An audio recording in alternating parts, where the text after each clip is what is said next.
The Monterey Peninsula is one of America's most beautiful residential communities and vacation playgrounds. But it's also a working community.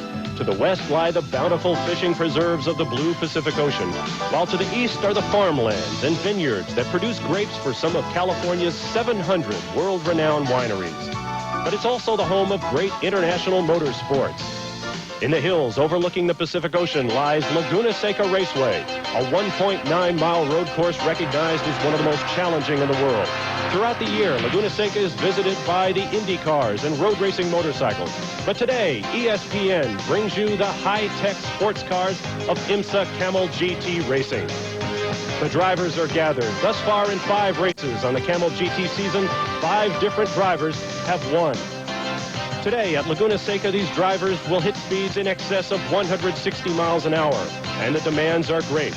But one of these drivers will be the winner of the 23rd Monterey Grand Prix. Monterey, California, high above the blue Pacific Ocean and the renovated factories of John Steinbeck's Cannery Row. Welcome to International Motorsports Association Camel GT Racing on ESPN. Hello, everyone. I'm Bob Varsha, welcoming you to the 3rd round of IMSA Camel GT Racing on ESPN for 1986. Today, it's the IMSA Stroh's 300, a 300-kilometer dash for Camel GT and Camel Lights prototype cars. With me, as usual, Bill Adam, Camel GT racer. And Bill, from last weekend to this at Riverside, California, the contrasts are stark. There it was hot and dusty. Here we have cool breezes and a little bit of threat of rain. So it's going to be a challenge to these teams. Well, it's going to be a very pleasant race, actually, for the teams because this temperature is just ideal to drive in. We've got a tremendous contrast, as you say, from Riverside being a very high-speed track, one that's very long, down to a Laguna Seca track that's less than 2 miles, and yet is deceivingly fast. It's very, very quick, other than one single right-hand corner. A very fast track really puts a premium on handling. And because of that, we have a surprise pole sitter in this race. It's excellent. We have the Ford Probe on the pole, and again, it's being done with a car that's only a 2.1-liter motor, giving away literally over 200 horsepower to some of the faster cars. And yet this handling and Klaus Ludwig's brilliance has come through to put the car on the pole. Now, we have seen a surprise. Just as the cars were doing their warm-up this morning, the Nissan prototype car, during a practice pit stop, suffered a pit fire. We're not sure of the status of that car. Let's go down to pit reporter Ron Kendrick to find out how the Nissan crew is doing. Ron? For the 2nd race in a row, the Nissan GTP has qualified well. It will start at Laguna Seca on the inside of row 2. That despite a problem early this morning in a warm-up session. The crew was practicing pit stops when the valve on the fueling system stuck open. Fuel spilled onto the engine. It caught fire. Crewman Shaler Duncan, who was changing the left rear tire, was burned. He's been taken to the Santa Clara Burn Center for treatment of 2nd-degree burns. With me now is the driver of the Nissan, Elliott Forbes Robinson. Elliott, I said that it almost surprised people that the car qualified that well here. Did it surprise you? Well, it did. We didn't expect that kind of speed at this track. This track has a premium on handling and downforce, which we're a little bit light on. We know the Nissan motor is strong enough to run with anybody here, but the chassis seemed to work better than we thought. The guys have done a terrific job in getting it at Electromotive, and we just hope that the Nissan motor will run all day today so that we can have an excellent finish. What damage did the fire cause? Well, it mainly was body work, and we've replaced all that, and hopefully Shayna will be in good shape, and we'll be set to go for the next race. All right, good luck. Elliott Forbes Robinson starting on the inside of row 2. Back to you, Bob. Thank you, Ron. Good to see that problem with the 83 Nissan car wasn't anywhere near as bad as it looked.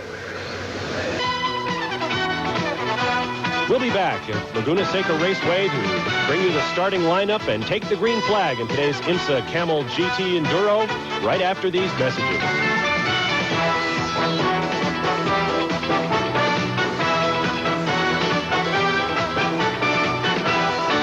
Raceway, where the field is rolling off to warm their tires, and as they do, let's take a look at the starting lineup for today's 98-lap Camel GT battle. On the pole in record time, the Ford Probe of 3-time Le Mans winner Klaus Ludwig from West Germany. Outside Ludwig will be series points leader Al Holbert in a Porsche 962. During the inside of row 2, Elliott Forbes Robinson in the Nissan GTP machine. Outside of EFR will be John Paul Jr. in a Buick-powered Hawk Racer. Moving to row 3, on the inside will be Bryce Cobb, who joined Rob Dyson to win at Riverside in round 5 of the series, driving a Porsche 962. Outside will be the Jaguar XJR7 of Hurley Haywood. He'll be joined by Chip Robinson, one of the few teams planning to make a driver change during today's sprint race. Inside row 4 will be Pete Halsmer in the second Ford Probe. Outside of Halsmer, Bob Lobenberg in the second Buick-powered Hawk. On row 5 will be Darren Brassfield driving a Porsche. Brassfield only 6 points behind Holbert in the points. Plans to drive solo today as well. And outside row 5 will be Bruce Levin, also in a Porsche 962. As the cars come down out of the corkscrew and complete their pace lap, we should tell you that sitting on the pole in the second class of prototype racers today will be Bob Earl in a Pontiac Fiero-powered Spice prototype. Only the third race for that car, and we'll be watching that as the day goes on. Camel Lights, always a great battle, Bill Adam. Well, an excellent job by Bob Earl, but look at this psychology developing right here in the front row. That Klaus Ludwig's actually deliberately holding back a little bit to keep Al from getting on the gas too early, and he wants to hit the gas at the right time. We're waiting for the green flag, and there it is. We're underway at Laguna Seca.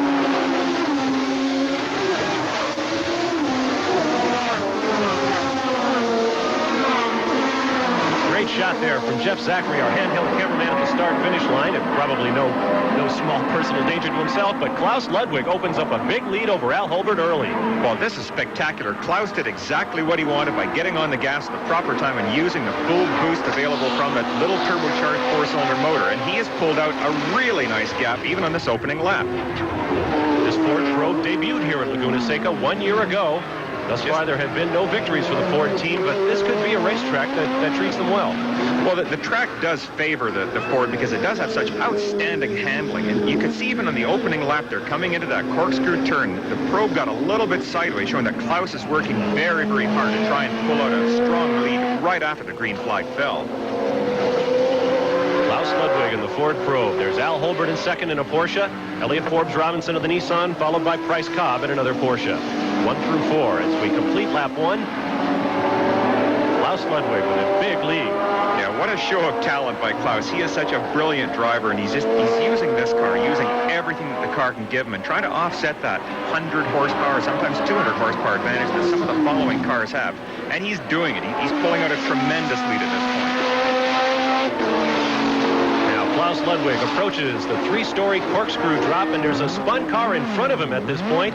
That is Frank Labino pulls forward in that Lights car and tags Klaus Ludwig. And thankfully, it appeared to be a very, very light impact, but you could actually see the front end of Frank's car get loosened by that impact. Now you see the front end came off Frank Rubino's car, and we have word that Al Holbert, running in second at the time, hit that nose piece that came off when Frank Rubino's car struck Klaus Ludwig. I hope the damage is going to be light on both cars. By looking at the front of that car, it appears that the whole structure underneath the bodywork is undamaged, so I think both cars will be all right. And there's Al Holbert on pit road.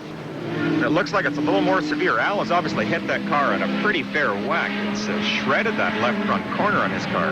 Bad luck right off the bat for series point leader Al Holbert and his Porsche team. Meanwhile, Klaus Ludwig is benefiting from all of this. He is absolutely motoring away from this field. On goes the new nose piece, and Al can probably minimize his damage here if he can get out in a hurry. Yeah, I'm sure the crew can get this new nose on quickly, but although it appears they might be having, one of them even picked up a hammer there. Something isn't just quite fitting properly, and possibly the structure below the nose, which is just, the viewers can see just the aluminum work there and a little bit of bracing. That's what holds the fiberglass in place. Maybe that's bent. There's the number 13 car of Frank Rubino, winners of the 24 Hours of Daytona this year, co-driving with Ray Mummery. 13, not a lucky number for this Camel Lights team today. Now you see the difference. That nose piece went out without any problem at all, so obviously it was only a fiberglass impact. Okay, let's take another look at that accident. Klaus Ludwig taking a big gamble here, trying to get around the moving car of Frank Rubino. Frank made a bit of a mistake right there by trying to move the car. He should have been obviously very, very aware of Klaus coming up. Let's go down to Ron Kendrick in Al Holbert's pits. The damage to Holbert's car was a little more than superficial. You can see the fiberglass damage here off the nose piece, but right now behind me, the crew is continuing to work on the inside, behind where this nose piece goes. They continue to work on the frame of the car. Crew working feverishly, trying to get Al Holbert back into this event here at Laguna Seca. The work appears to be just about completed. They start to pick up the other nose piece to put it back on. Now some more work goes on. Car goes down off the air jacks. And Holbert is going to go out without the other nose piece. And the reason for that is coming down the hill behind him. Al Holbert already one lap down. Bill Adam doesn't want to fall another. No, his crew chief has to stay aware of where the pack is, and as long as he can get back onto the track, he can now hurry around the track and actually catch up to the back. And instead of losing a lap, he's only a few seconds back. And the field is still under caution here at Laguna Seca Raceway. On ESPN, we'll have more of the IMSA Monterey Triple Crown Grand Prix right after these messages. Laguna Seca, where Al Holbert is trying to stay in the race after suffering severe front-end damage on its Porsche. Let's go to Ron.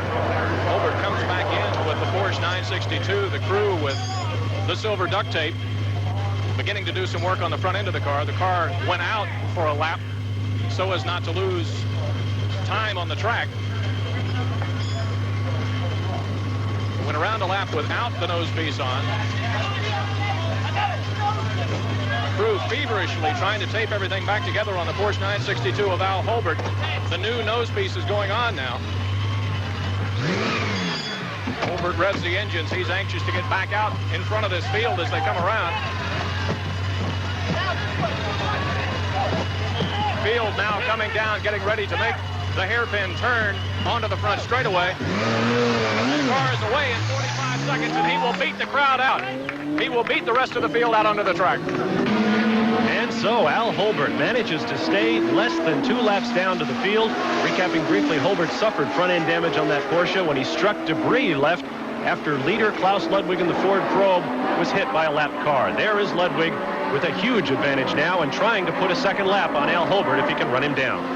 Well, how invaluable that silver duct tape or 200-mile-an-hour tape, racer tape, whatever you want to call it is. It's just really it's a very important part of every pit crew. Here's a good look at second place now. That is Hurley Haywood of Ponte Vedra, Florida, driving the 44 Jaguar XJR7. He's being trailed by Price Cobb out of Dallas, Texas, driving the Dyson Racing Porsche 962. These are two of the better cars in the race from a chassis standpoint. You can see Price actually close up a little bit on the Jag under braking, which is something of a surprise to me at this point. I would have thought the Jag would have really been at its premium on this circuit, where the good torque capabilities of the beautiful V12 Jaguar motor really come into play. And the braking, of course, has always been one of the high points of this car, but Price is actually closing up there. Today is a happy day for Hurley Haywood. It is his 38th birthday on top of everything else, and you can bet that after not having a win since the Road Atlanta event of last year, that Jaguar team would like to get one here at Laguna Seca. There is the number 46 Buick Hawk. We have word now that that car has been started by Whitney Gantz out of Laguna Niguel, California, rather than Bob Lovenberg, as we told you at the top of the show. Whitney Gantz now driving the number 46 Buick there, being pressed hard by Darren Brassfield, driving the number 67 BFG Porsche. Yeah, you saw Darren really close up as well under brake. In fact, he's getting closer through all of these high-speed corners. Excellent in-car shot right here. This is going up the hill as we approach the corkscrew, and Darren he may even try a pass up here. He's getting awfully close. He is gonna, oh, beautiful pass, Darren. Beautiful work. Down through the corkscrew, out of second gear, just a brief flash up into third. Gently on the brakes here as we're bending into a fairly quick left-hand corner. Brassfield trailing Al Holbert by just 6 points, as we pointed out at the top of the show. He is going to drive that car all day if he possibly can to try to close that gap.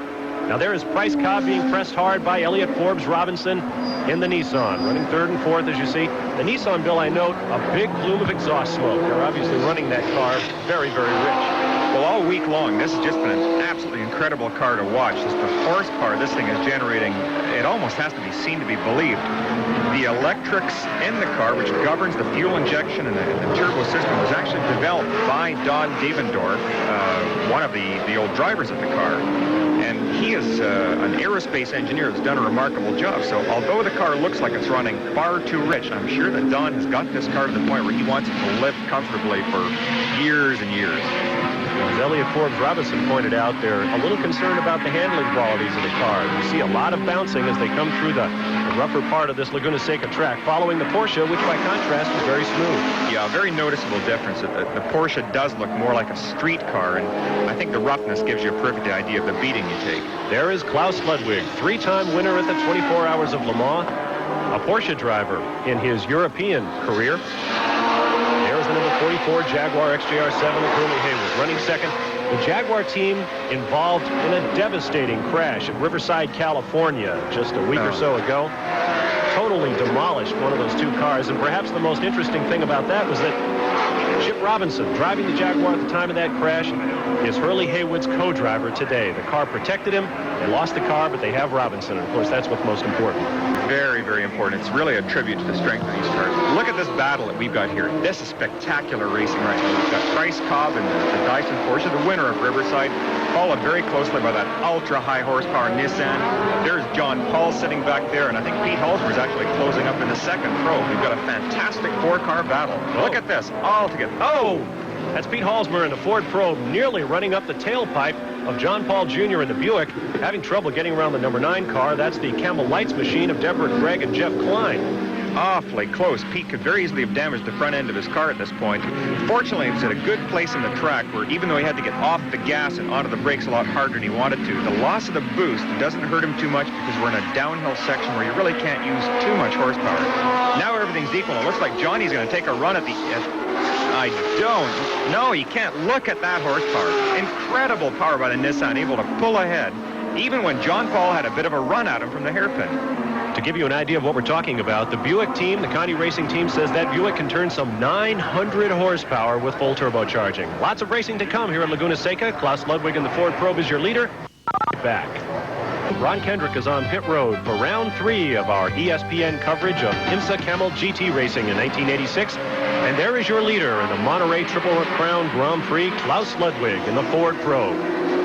Well, Klaus hasn't even put a wheel wrong at this point, other than that very slight scrape on the side of his car. Like, this thing is absolutely perfect, and it appears to be perfectly suited for the track. It's very, very nimble, and it uses the horsepower that it does have available, which, as I've mentioned, is maybe 700 at maximum. So he's giving away an incredible amount of horsepower, but leading the race very handily.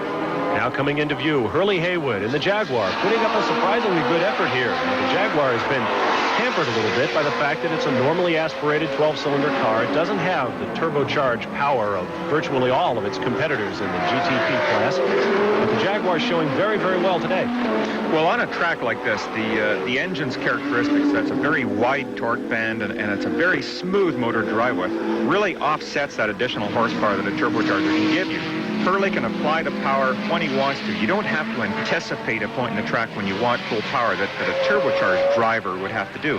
When you come into this hairpin corner with a turbo car, you have to get on the gas actually before you want full power, but it takes a second or two for that motor to catch up. And following into that turn, 3rd place and 4th place, this is Price Cobb dicing with Elliott Forbes Robinson in the Nissan, and you see the streams of rubber that Elliott Forbes Robinson is leaving.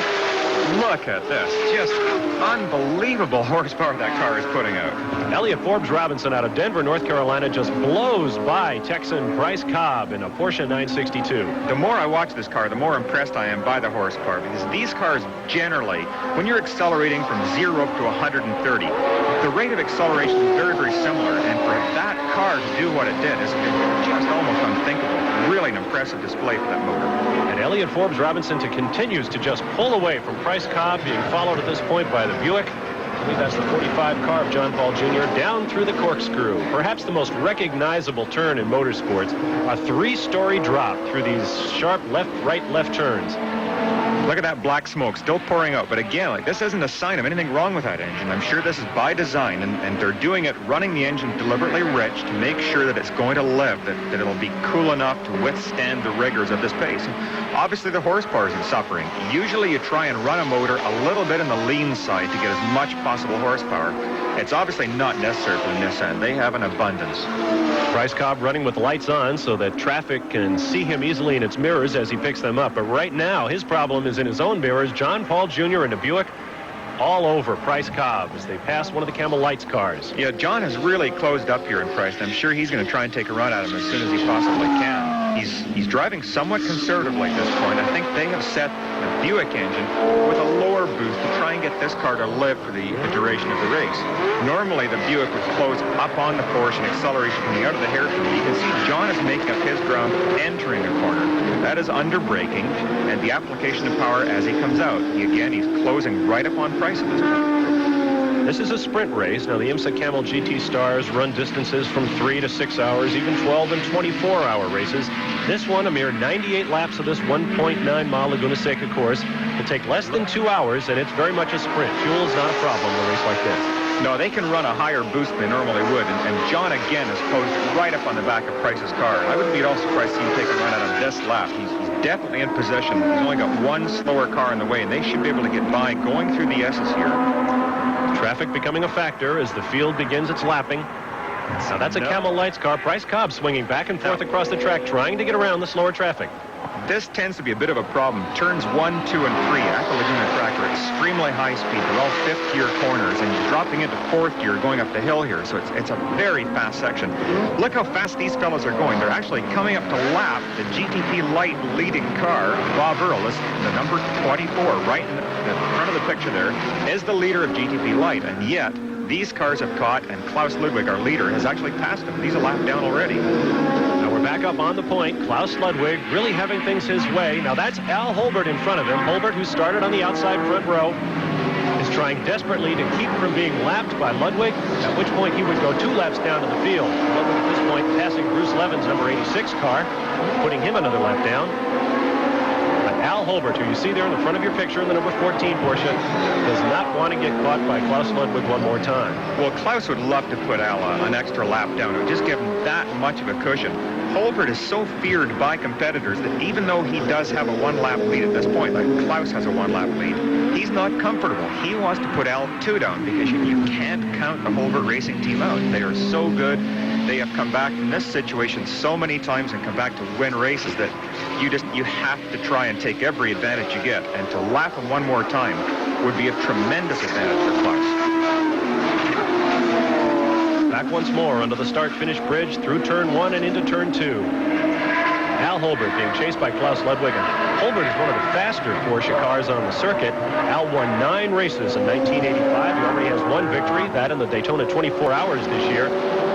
Yet, here's Johnny trying a pass now in Price. And look, yes, this time he made it cleanly. He must have got on the gas just that little bit earlier coming out of the hairpin, and was just enough to offset that Porsche advantage. John Paul Jr. in the Buick taking over 4th place from Bryce Cobb in a Porsche.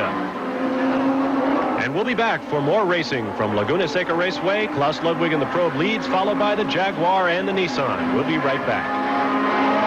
Laguna Seca, California, and the Nissan Monterey Triple Crown Grand Prix for Camel GT prototype cars. There is your leader, Klaus Ludwig, in the slightly damaged Ford Probe number 7, being tracked by the number 44 Jaguar. At the top of your picture there, that's Hurley Haywood in the Jaguar XJR7.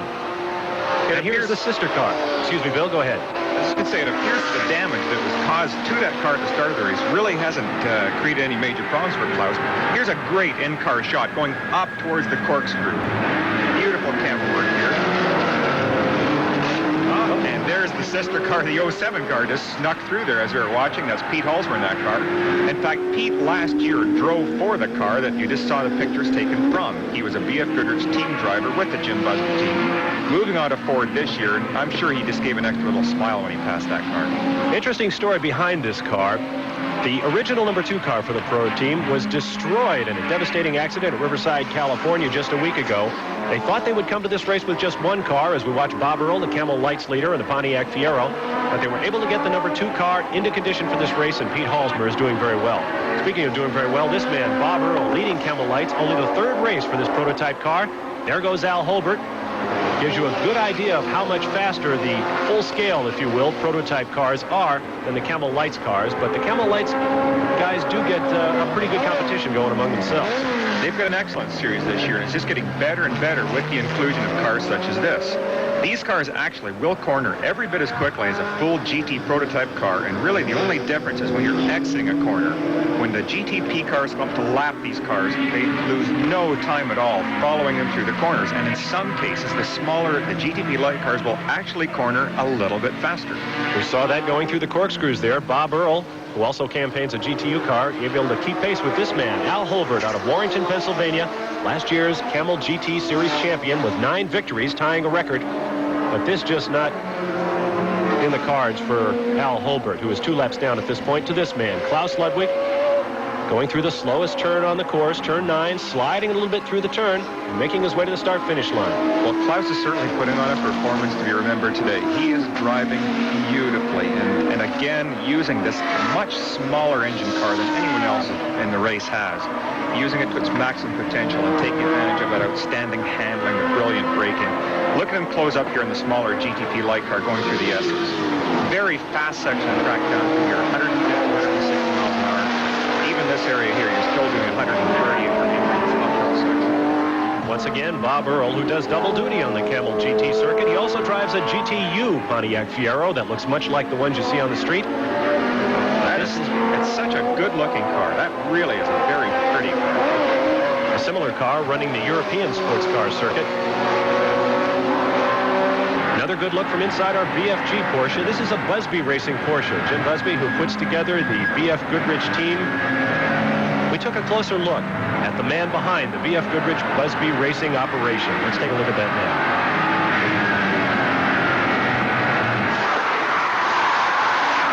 Down the coast from Monterey and Laguna Beach, California, are the shops of Jim Busby Industries, home of Busby Racing. Those shops are busy these days as the 43-year-old Busby and his team prepare for their most ambitious effort yet.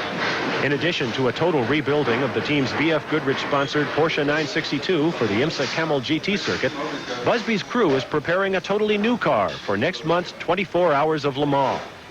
A husband and father, racing has been Jim Busby's career since his first visit to a racetrack as a boy. The trip has taken him to some of the world's most prestigious road racing circuits.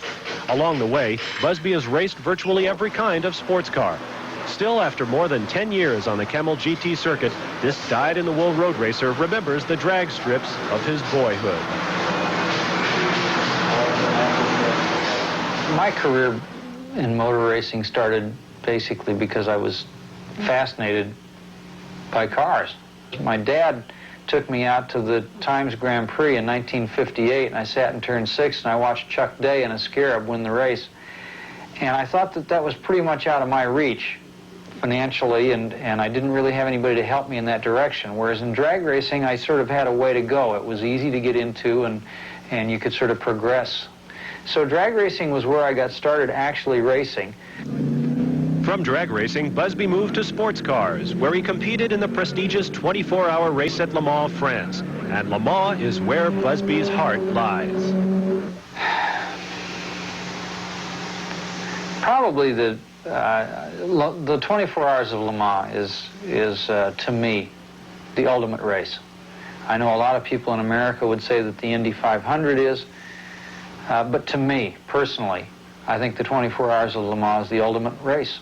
I think it's the toughest, most grueling race that there is. And the fact that I've been able to go there 3 times and win my class twice and have my team win it the 3rd time probably is the highest point of my career.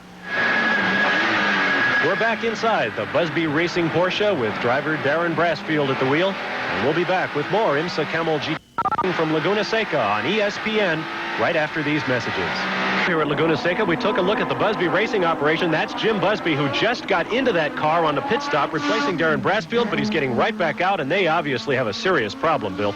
With the engine cover being off, it's something more than just a regular stop, obviously, and they're looking at it fairly leisurely, so I don't expect to see them get back out. Now one more car out. Here is Curly Haywood running second at this point. The Jaguar putting on an excellent show today. This car is running well. Klaus Ludwig, your leader. He has led since the start of this race, putting another lap on the Camel Lights leader, the Pontiac Fiero.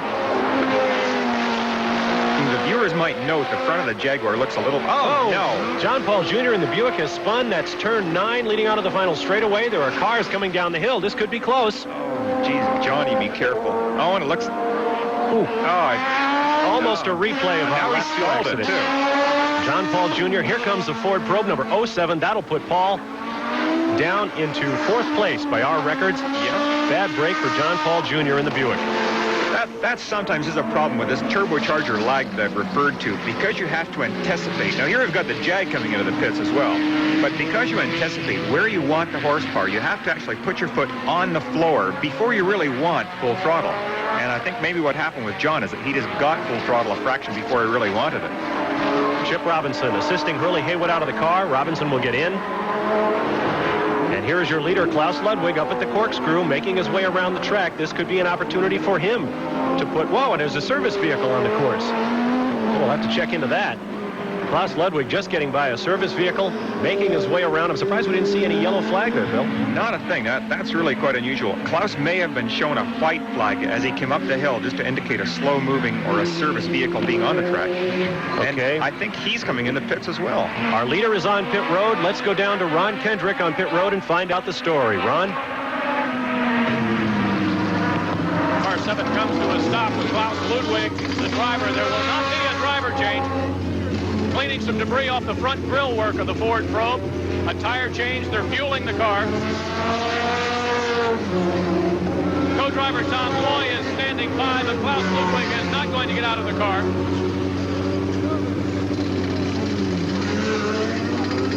Windshield is being cleaned. The debris here at Laguna Seca.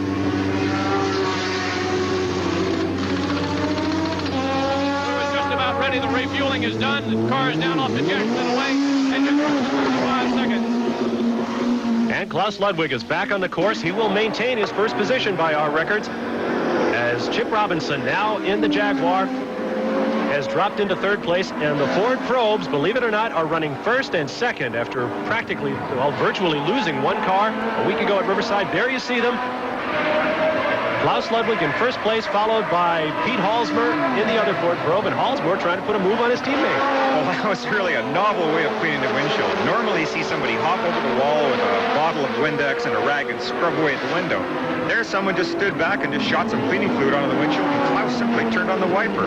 Very close moment there as they pass one of the Camel Lights cars. What a day for Ford this could be, having their probes run 1-2 on the anniversary of the debut of this car. Well, what an incredible season we've got going here, too. As you said, there have been 5 races so far and 5 different winners, and this certainly gives all indications of showing us 6 different winners in this Camel GT season. Incredible racing.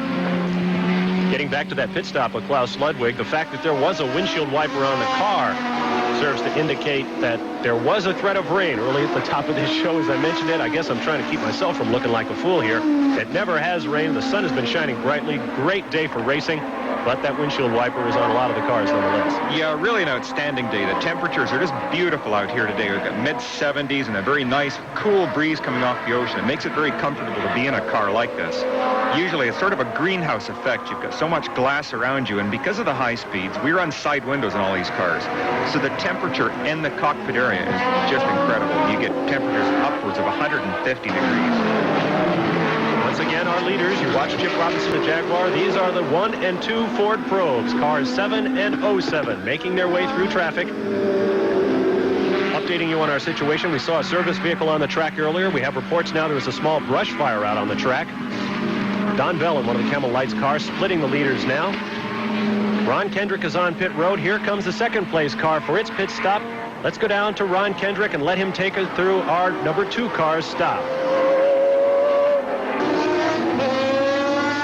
The 07 Ford Mustang probe comes to a stop. Lynn St. James is ready to get into the car, but apparently there will not be a driver change. Pete Halsmer will stay behind the wheel.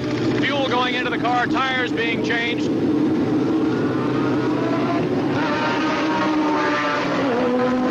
Again, a good cleaning of the windshield.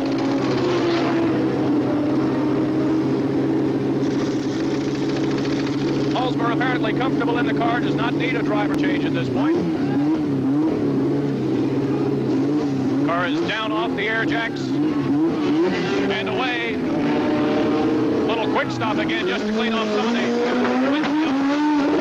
Car goes away in just over 35 seconds. Interesting note there, Bill. We didn't see the windshield wiper on that stop. Well, I don't know if that was a combination of maybe Pete's lack of familiarity with the car or his pit crew's procedure, but he sat there with that cleaning fluid being on the windshield, and it was just incredible. I thought, my Lord, is he going to go back on the track with all this? They're virtually an opaque windshield. I'm surprised we didn't have a pit marshal holding them up until they got that windshield clear. At these speeds, you've got to be able to see where you're going. Okay, we've had pit stops from virtually all of our leaders, updating the standings right now. Close moment there for Klaus Ludwig once again with the number 13, Frank Rubino Camel Lights car. Those two have been seeing a lot of each other today. Yeah, I'm sure Klaus would rather put a little distance between he and the car he's passing, and that was very close at that point. But he's continuing to drive a very forceful race, but not taking anything that I would judge to be an extremely dangerous move. He's just driving very, very well, using what he can use. So we see Klaus Ludwig now in first, the team car, the 07 car of Pete Halsmer in second. Running third right now, Chip Robinson of the number 44 Jaguar. John Paul in the Buick is in fifth place. And we'll be back at the Monterey Triple Crown Grand Prix right after this. Triple Crown Grand Prix, it is all Klaus Ludwig in the Ford Probe number 7. And you see him there flying around this 1.9-mile Laguna Seca race course. A huge lead over our second place car, now officially being shown as the number 44 Jaguar. Chip Robinson now at the controls.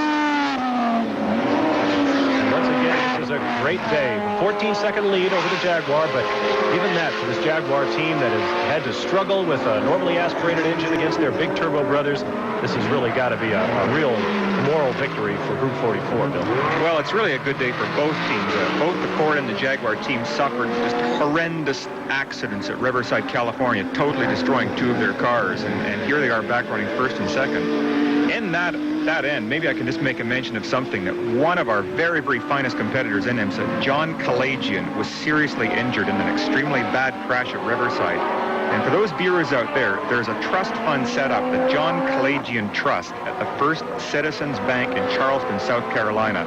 As I mentioned, they're very, very bad injuries. If anybody out there can help, I'm sure that John and all of us would really appreciate whatever you can send. That's John Kalajian Trust at First Citizens Bank in Charleston, South Carolina. There is the Dyson car. Bryce Cobb still at the wheel as most of the drivers making solo efforts. A notable exception being the Jaguar. Dyson slipping by our Camel Lights leader, the Pontiac Fiero of Bob Earl. It sure looks good for their car. They had such an encouraging start down in Road Atlanta where the car ran very, very quickly, and again at Riverside. But they've gone through the teething problems that new cars always go through. But today this car just appears to be running flawlessly. It's really a beautiful performance, and again, it's such a good-looking little car. Very, very pretty. Only its third race of the season, so a victory in a third race would probably belie all the things we've been saying about how tough it is to get a car up to speed on the Camel GT circuit. Bob Earl doing a fine job. A car he knows quite well, being a Pontiac driver in the GTU division as well. Yeah, these cars don't have quite the problems the GTP cars have, in that they're really having to put up with half the horsepower that the full prototypes have, so they don't have nearly the transmission or the drivetrain problems to contend with, and they're more concerned with the fine-tuning of their chassis. That's Don Bell in the second place Camel Lights car, being passed by the 07 Probe, now running in third place. Don Bell, a winner at the Miami Camel GT stop this year, and having another fine ride today here at Laguna Seca. That's been an excellent little car for them. They run a Buick engine in that, similar to what is in the Conti cars, only it's unturbocharged. It's just running a straight fuel injection system. And it looks like it's a very nicely balanced car. Everything works very well on it. The car has got good horsepower and good torque out of the haircut. It's a Challenger. Very interesting to note. We've got a Pontiac motor running first. We've got a Buick engine next. We've got Mazda engines that run so strong in the GTP light class. In fact, Mazda usually wins just through the durability. It's a wonderfully competitive class. That red car you see coming down in the background, that's the number 63 Mazda Argo racer. That's being driven by Jim Downing, who coined the expression Camel Lights for this class. Jim, a former GTU champion in Camel GT racing, also the first champion in the Camel Lights division, having taken that title in 1985. He's running in third position right now. Well, an outstanding driver. Jim is also a very, very good team manager. He runs an extremely good effort. Don Bell passing through, turn through, making his way up to 3. Good battle for second place in the Camel Lights class. What a scenic racetrack this is. Just, you look at the background, it's almost like driving through the highway someplace. Good shot there of Jim Downing from Atlanta, Georgia. He has been in IMSA racing virtually since the beginning, in the mid-70s. Longtime competitor, and Jim has always been competitive. Never one to run at the back of the pack or be out of contention. He's always very fast and a very intelligent driver. Rarely see Jim ever make a mistake. Now, Jim tells me that Mazda is coming out with a 3-rotor engine as opposed to the 2-rotor Wankel rotary engine that's running in these Mazdas. That 3-rotor engine will power a prototype, a GTP car that will run against the Ford Probes like this one. Klaus Ludwig leading the race right now. So Mazda expanding its horizons and expecting to get into full-scale prototype racing before too long. Oh, I'm sure he's anxious to take charge of that program, and that should put them right up back and competitive with the Buick and Pontiac engine cars on not just an overall race winning capability, one through durability, but absolute flat-out speed as well. Now, should Klaus Ludwig hold this position and win the race, he will become the 6th different winner in as many races in 1986. The record for Camel GT Racing is 7. And Klaus Ludwig could become the 6th different racing winner on the IMSA circuit this year. As we look out over the harbor and Monterey Bay, we'll be back to Laguna Seca for more Camel GT Racing after these words. Leader Klaus Ludwig, who has led virtually from the green flag here in the Monterey Grand Prix IMSA Camel GT race. Bob Varsha and Bill Adam with you. And Bill, that Ford probe just shows no signs whatever of problems. Well, the car has performed flawlessly, but so has Klaus, and he's extended his lead over this car, the number 44 Jaguar, now driven by Chip Robinson. Chip is driving probably as hard as he can at this point, but really can't make any indentation at the lead that Klaus has put up. It's very, very impressive performance. And here is now our third place car. John Paul Jr. has taken over third in the number 45 Buick Hawk. Good drive for John as well. Well, I'm sure John's running really hard here. He came close to winning this race last year, and it was just a very slight slip that took victory away from him. Here's the Price Cobb car that John's closing up on, getting very close right here, going down the extremely fast 150, 160 mile an hour turns 1 and 2 range. This is really such a high-speed section of track. It's very deceiving for the viewers to sit and watch. You just don't realize just the thoughts that go through your mind. You keep thinking, oh my God, am I going to make it through at this speed? But of course, these ground effect cars do make it. If you'd like to try to visualize in your own mind what it's like for these drivers in these incredibly powerful cars, they run about 1,800 to 1,900 pounds, and at 900 horsepower, just figure roughly they've got 5 times the horsepower of your street car and only half the weight. Oh, close very moment close there for Price Cobb. Gee, I thought John was going to make a little stab to go up the inside there, but I think he wisely dropped back. That would actually be a fairly risky point for a pass, and I think he'll be able to find a place without quite so much risk. Price Cobb now a lap down. John Paul Jr. trying to put another lap on him now. I think what has happened, you recall earlier in the race, he wasn't able to do that in the identical situation. After his pit stop, I think his crew has turned up that external boost knob to give him more horsepower. Now he can out-accelerate the Price Cobb Porsche. Chip Robinson putting a lap on the Logan Blackburn Camel Lights car. But here is your leader showing that gash put in the side on the second lap of the race, very near to where the radiators are housed to keep that engine cool in the back. But obviously no problem caused for the Ford Probe team today. Three-time Le Mans winner Klaus Ludwig is making the most of it. Something that I had wondered about as well, Bob, is right at that point the exhausts exit from the car. And of course, further up the exhaust pipe is the exhaust-driven turbocharger. Something that could easily have happened is with a severe blow on the end of the pipe, it may have broken a housing or given some sort of a mechanical problem to that turbo, but obviously not. The car continues to run and sound perfect. There's no indication of a problem. Hopefully this will continue for Klaus. Ludwig making his way by the number 13 Mazda Argo of Frank Rubino, the car that had spun on the second lap of this 98-lap race. And then in a perhaps questionable move, Frank Rubino pulled forward just as Klaus was trying to make his way by and put that gash on the port side of that Ford Probe. Yeah, I'm really quite surprised that Frank would do that. And here's Pete Halsmer. He has run extremely well today, too. Pete made a very good transition from the Porsche team, the Via Jim Busby team, over to Ford and has adapted to the Probe very quickly. Now, this car, it's a much more difficult car to drive, even though we continue to talk about its outstanding handling. But because it's a very small motor, you're really working with a rev band of less than 2,000 RPM. That's keeping the engine running between 7,200 revs and 9,000. So you have to almost row the car through it. It's gearbox and use 5 gears or 6 gears, whatever is available to you, to keep those revs in that very critical band so that your horsepower is at its maximum. It's much harder than the Jaguar, for example, where you can use the wide torque band. A lot of engineering talk there, Bill. Halsmer is one guy who would understand it, though. He is a graduate engineer.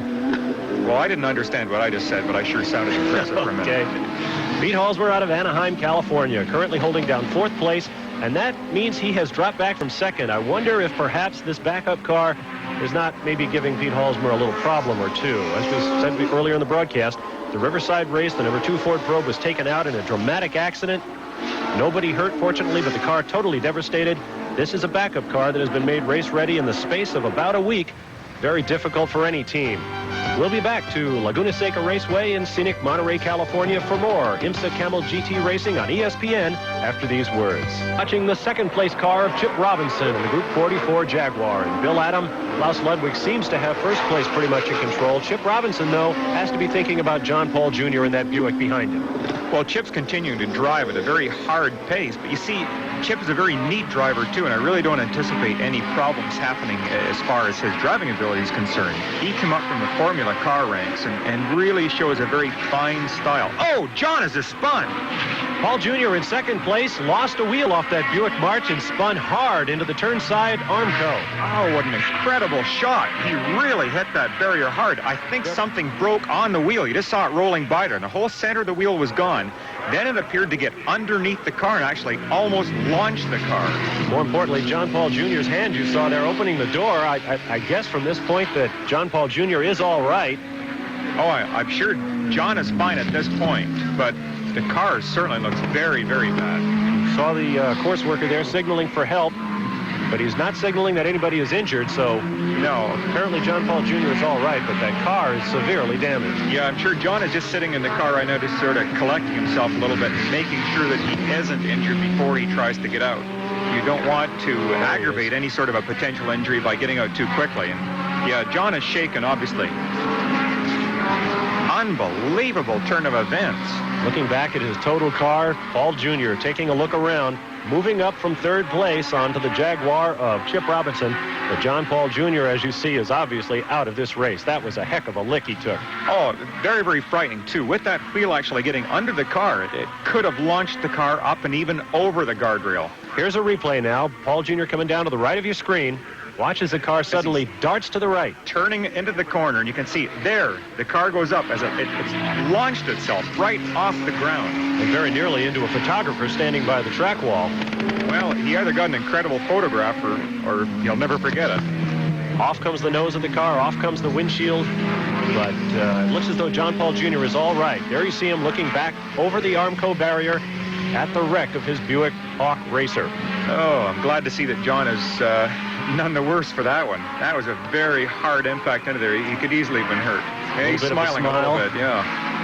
Maybe he's smiling considering the fact that the car might finally be wrecked past the point of repairing it.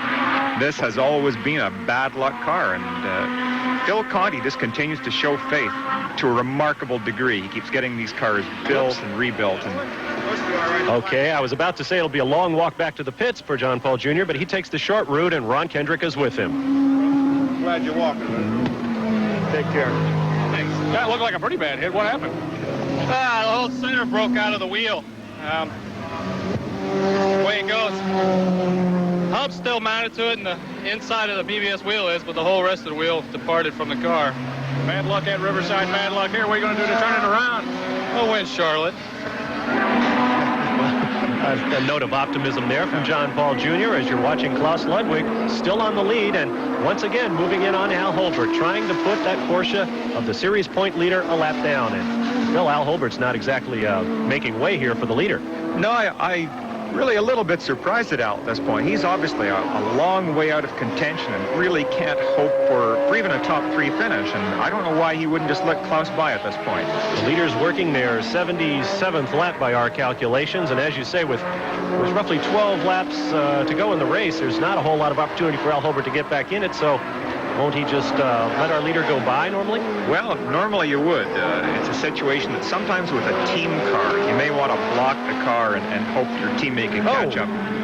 You were getting awfully close here. That's really sort of strange driving on Al's part. And you can see that Klaus is trying very hard to get by. He's using up all the track and really driving quickly right now. Klaus Ludwig putting a wheel off, now trying to get Al under braking, and no.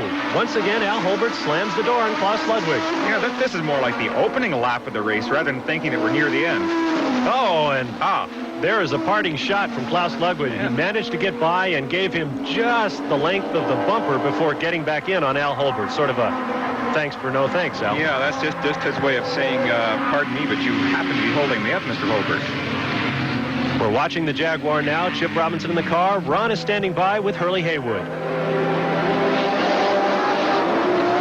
Chip doesn't seem to be able to make up any time on the Ford Probe. Is there a problem with the car, or is it just not able to make up the time? Well, I don't think there's a problem with the car. It's real slippery out there, and I blistered some of my tires, so we don't want that to happen. I think he's just kind of taking it easy, and I'm not going to say we're going to be satisfied with second, but second is better than third. And something happens to the probe, we'll be in a good shot. So we don't want to jeopardize everything and race a crazy race just to try to catch the Ford. If he could do it comfortably, I think that he would do it. Words of wisdom from a man who's started more races than anyone else in IMSA history. You see the leaders pit crew looking very relaxed. We'll be back to Laguna Seca right after these words. The 07 Ford Probe, still driven at this point by Pete Halsmer. Just moments ago, you saw the hard crash that took out the Buick-powered car of John Paul Jr. That moves this Ford Probe up into third place, and quite a day for Ford here at Laguna Seca, Bill. Well, they've got to be very excited. I think Riverside was really just a devastating race for them, and particularly losing one of their top-flight cars. And now they've got their cars running first and third place. It's just, that's such an important thing for the crews. Now here you're watching the battle for second. This is the Camel Light division once again, as Don Bell in a Buick Argo passing the Buick Taiga car of Charles Morgan and Logan Blackburn. Yeah, these two have been having a good little battle, and it's really interesting, too, that the American motors are coming on so strong with the Pontiac engine leading the race right now. Here we've got two real good, strong-running Buick engine cars, and it's nice to see them come up and challenge the Mazdas. The Mazdas have been dominant for so long, and admirably so. They do a remarkable job. They're really incredible little motors. But it's nice to see this battle here. We're getting a lot more makes into the series, and I've even heard words of Oldsmobile coming in soon. And that, of course, was the goal of this Camel Lights division, to get different chassis, different engine manufacturers involved, and they've arrived at that. More than half a dozen different engines and 7 or 8 different types of chassis involved. There's 3 of them right there. An Argo, a Taiga, and an Alba. You can see there Jim Downing at the back of the picture there in his Mazda engine car, which, of course, is series champion last year. Jim Downing moving in on the Charles Morgan Logan Blackburn car number 6. They may have a problem with that Buick-powered Taiga car. And Jim Downing looks like he's going to be able to take him here on the start-finish straightaway. Jim really came through that corner very strong. He got on the power early and had a good run coming out of the corner, just enough to give him the momentum to go by this car. And as you say, possibly there's even a problem with the car, or maybe they're just slowing down a little bit because it is getting near the end of the race, and they don't want to throw away a good finishing position. Jim Downing now running third in Camel Lights. But here is your overall leader, Klaus Ludwig in the Ford Mustang Probe. A beautiful day for that car. Oh, what a day Klaus has had. Just a picture-perfect drive. This is the type of thing when you go through driver school to first get your competition license, they tell you this is what you want. Well, Klaus has really been an instructor to the entire field today. In the background, you see Bryce Cobb in the Porsche 962 running 2 laps down to the leader now. Klaus Ludwig at this point, Bill, simply has to have this car on autopilot. He is a very aggressive driver, but at this point, just get the car finished. Well, he has so much experience behind him, and he started with such a hard, fast pace that he now is into a rhythm that I don't think anyone can match him at. He's very comfortable at the pace he's running at, even though it's a very fast pace, and you could see him there sliding right to the edge of the pavement. He's still using up all of the track and running this very fast pace, but since he's done it for an hour and a half now, he's very comfortable at it. And this is just simply being repetitious, doing the same things lap after lap, and trying to drive as intelligently as possible, not endanger the car, not abuse the machinery. Now here's the battle for second place. Don Bell moves on to pit road. That will put Jim Downing in the 63 car, the red car up there at the top of your picture, into second place in the Camel Lights division. Well, we just spoke to that earlier. We talked about Al Holbert never, ever giving up. He's always in a position to challenge, and certainly Jim is just proving this point admirably right now, that he has come back into a position, and if the Fiero suffers the slightest problem, he's there once again to win. Fast fuel stop. No tires for Don Bell. Apparently just enough to get a splash of fuel that Don Bell apparently feels he needs to get to the end of this 98-lap race.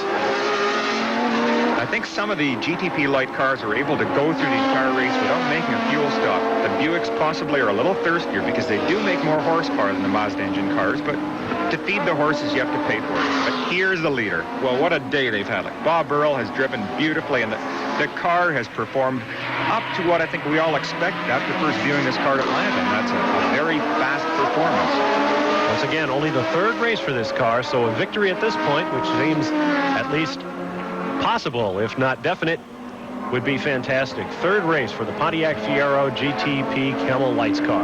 Really amazing. They've taken the basic car that won the World Endurance Championship under 2-liter class last year, brought it to North America, made some modifications, and they have a beautiful car at this point.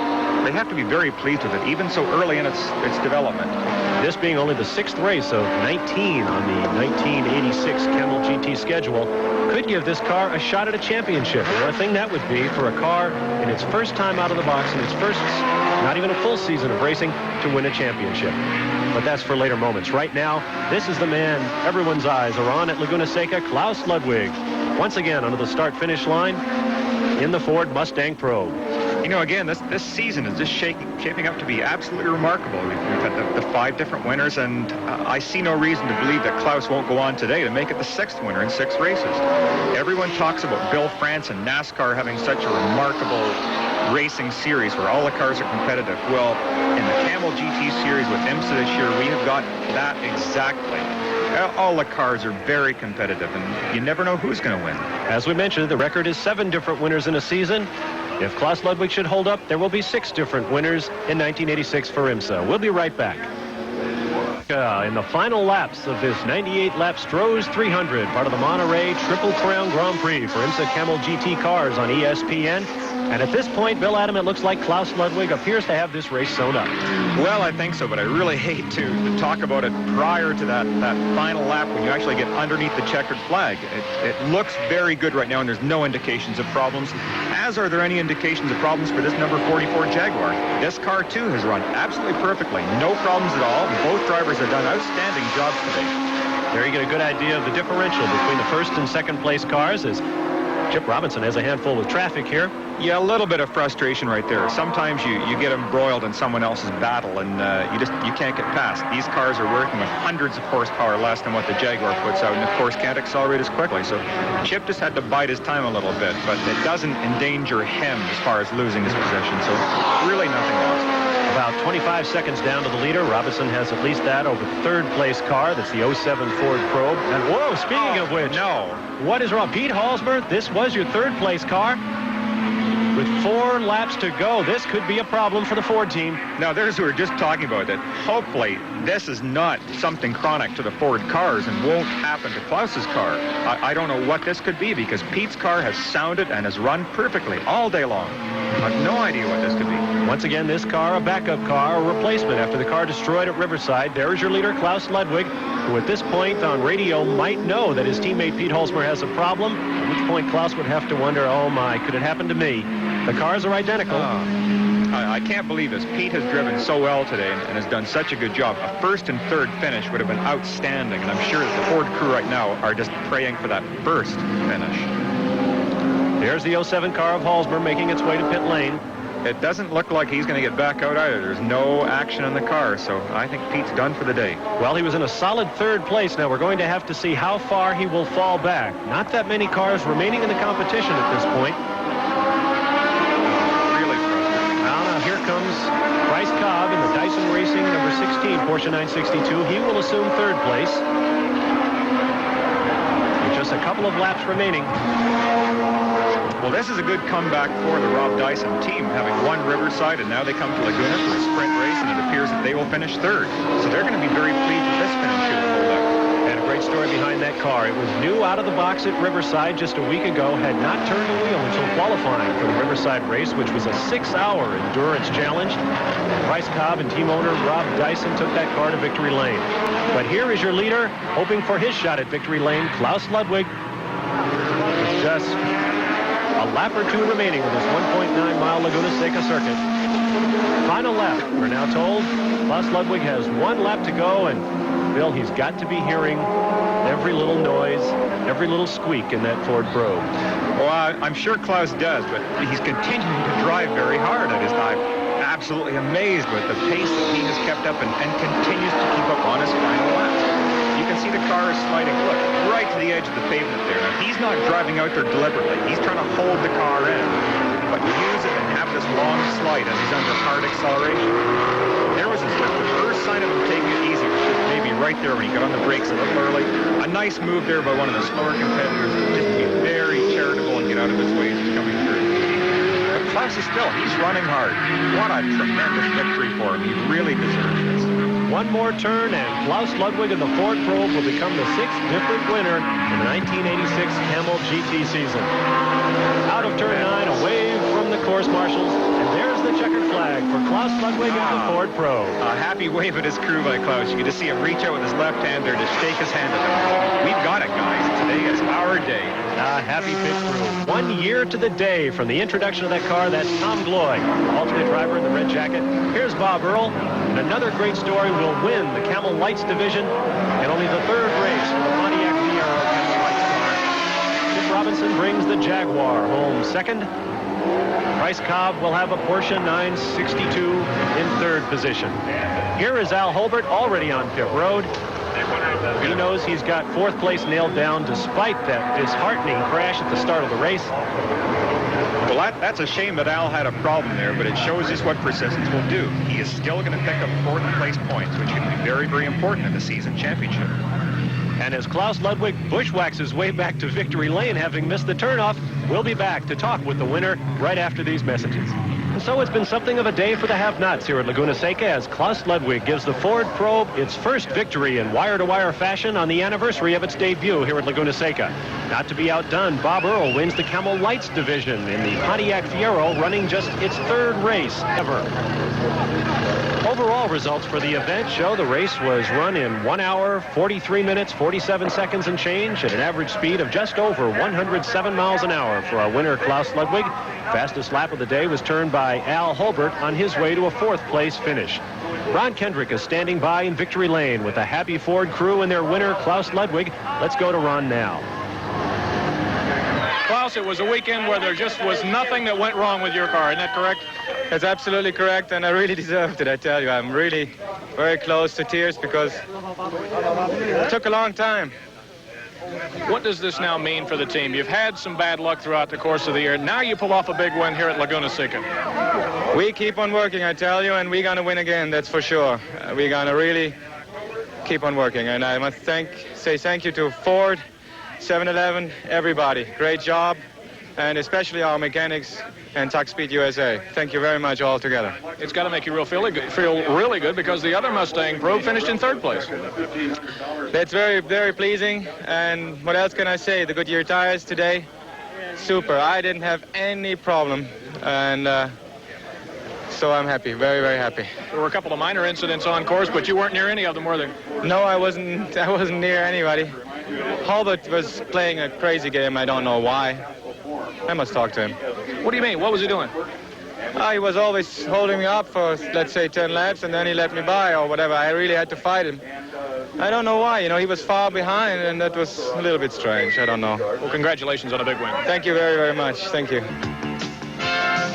For Bill Adam and Ron Kendrick, this is Bob Varsha saying we hope you'll join us again when we come to you live from Lime Rock in the Lime Rock Camel GT. But for now, so long from Laguna Seca Raceway in Monterey, California.